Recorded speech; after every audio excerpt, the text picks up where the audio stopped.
So guys, magandang gabi po sa ating lahat.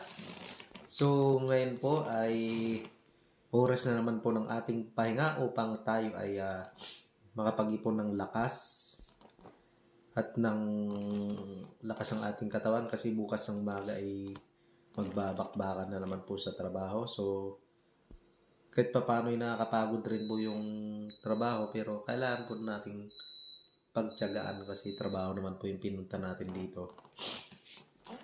So, ganun, kaya lang, sa ngayon ay talagang malamig. Kaya kahit sa buong maghapon, kailangan mo na talagang naka-jacket kayo ng diba ang lamig sa laot. So, hindi pa yan talaga yung malamig lalo na pag nagkaroon ng yelo. Kasi sabi nung aking sadyang nin, kumbaga sa pagkakasabi sa akin ay pasensya na raw muna kasi ngayon talagang masyadong ka ng trabaho, kumbaga haggard or masyadong nakakapagod. Pero sabi ko okay lang, I understand what I part.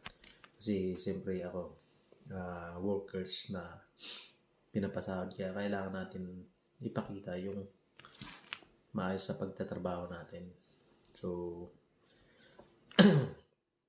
kaya yun lang po mga kababayan, ang payo ko lang po sa mga kapwa ko seasonal dito sa South Korea ay lagi lang po nating ingatan ang ating sarili at huwag nating pabayaan para kahit papano sa anumang laban na trabaho na ating paglalagyan ay lagi tayong malakas at matibay yung ating katawan. Lalo na siyempre ako nakakaramdam din talaga ng sakit ng pangatawan, sakit ng braso. Yun, ganun talaga ay kasi siyempre pumunta tayo sa bansang ito upang magtrabaho.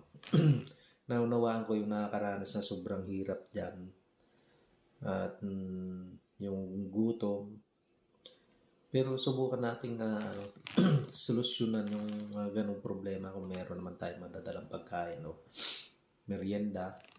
So, gawan na lang natin ng paraan para at least makasurvive tayo hanggang matapos yung ating kontrata. So, yun lamang po at marami pong salamat.